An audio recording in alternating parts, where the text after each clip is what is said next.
राम राम, नमस्कार सबको। साथियों, जब तक हमारे भारत में खेल कातिल, गुंडे, मवाली, चोर उचक्के और बदमाश चरित्रहीन राजनीतिक लोगों के खूनी पंजों में रहेगा, तब तक हम इसी प्रकार मेडलों से तरसते रहेंगे। सच्चाई है लेकिन कड़वी है।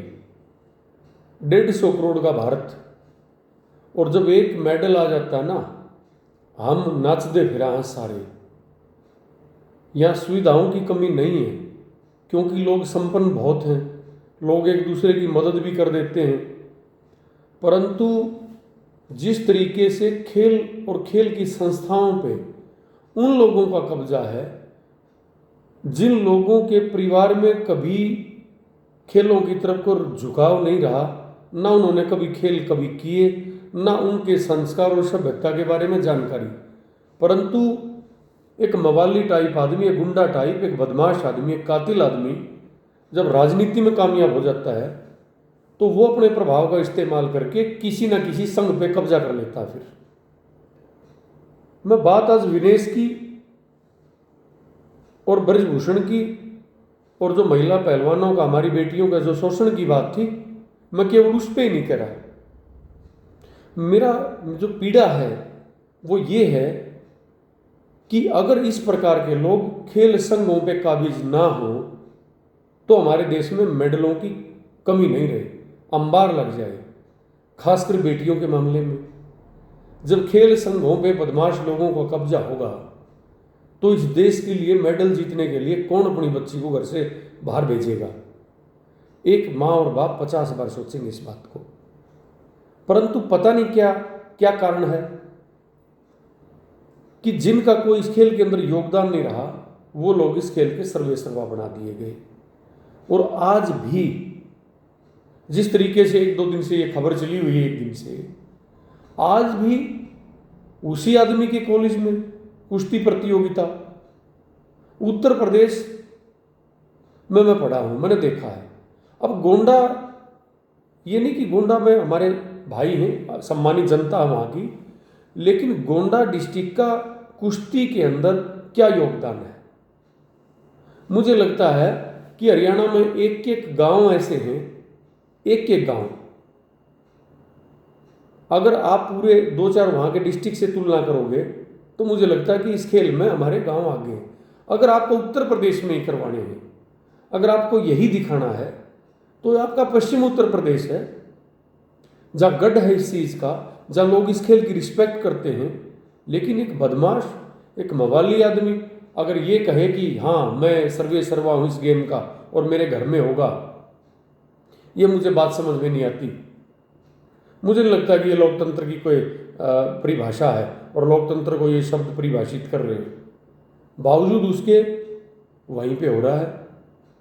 और विनेश ने अपनी जो समस्या थी वो जाहिर करी, क्योंकि माननीय सुप्रीम कोर्ट में केस चला हुआ है, FIR दर्ज है, और जिस आदमी के खिलाफ इस प्रकार के गंभीर आरोप लगाए गए हैं उसी आदमी के घर में खेल करवाए जा रहे हैं, तो वह न्याय की उम्मीद करेगा कोई?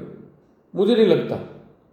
हो सकता है कि मैं बहुत सी बातों से विनेश की सहमत नहीं हूँ, वो अलग बात है। हमने उसकी, वो हमारी बहू है, बेटी है, उसकी मदद करी दिलो जान से चुनाव में।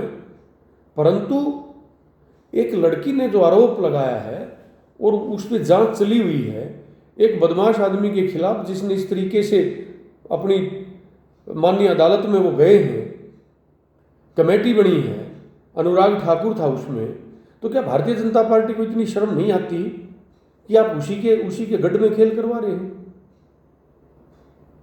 मुझे लगता है कि खेलों के लिए, कुश्ती के लिए ये कोई अच्छा मैसेज नहीं है। ये देश के लिए भी और देश के खिलाड़ियों के लिए भी और देश के जो बुद्धिजीवी लोग हैं, देश के जो 150 करोड़ आम आदमी है, जो आम है, उसके लिए कोई अच्छा और कोई बढ़िया मैसेज नहीं है। और हमें शर्म आती है इस बात की। पिछले दिनों खापों के नाम पे एक हमारा भाई पूर्व डिप्टी CM भी लोगों को इकट्ठे कर रहा था, वो भी उसकी ब्रजभूषण की चमची मार रहा है वहाँ पे, हमारे खुद के लोग। और जो हमारी विधायक भी है और हमारी बेटी भी है, वो बहू विनेश, उसके में जो उनके ताऊ जी महावीर जी, वो भी खड़े होते हैं। और वो जो बेटी बबीता है, उनकी जो बहन है, वो भी नेताजी नेताजी। आप लोगों की वजह से ही ऐसे तंजीमों को, ऐसे वाहियात लोगों को ताकत मिलती है, बल मिलता है उनको फिर अपराध करने का। जो आदमी स्वयं कहता है कि मैंने एक आदमी को, मैंने तो एक ही कत्ल किया है, पूरे देश को मारेगा। और तो पूरी दुनिया ने उस चीज को देखा है, बावजूद उसके आप उसी के घर में खेल की प्रतियोगिता करवा रहे हैं। ये हमारे देश के लिए, और जो हमारी परंपरागत एक खेल है कुश्ती, जो हमारे संस्कारों का, सभ्यता का, चरित्र का एक प्रतीक है कुश्ती, एक ऐसे आदमी के कॉलेज में इस प्रकार के खेल करवाना, ये बहुत ही गलत है, बहुत ही निंदनीय है। ये इससे वाहियातपना और इससे घटियापन नहीं हो सकता। भारत की सरकार को हमारी तो ये विनम्र प्रार्थना भी है पुरजोर और मांग भी है, हमारे देश की सरकार को कड़ा संज्ञान लेना चाहिए। या वैसे ढकोसला है बेटी बचाओ बेटी पढ़ाओ की बात करने का। अगर आपके अंदर इतनी भी गैरत है थोड़ी सी, तो इस प्रकार के वाहियात आदमी के उस प्रांगण में आप इस प्रकार के गेम को, जहाँ पे वो महिला पहलवान, वो बेटियां भी जाएंगी जो इसके शोषण का शिकार हैं, वहीं पे खेल करवाना, ये देश की बेटियों का और 150 करोड़ हिंदुस्तानियों का अपमान है।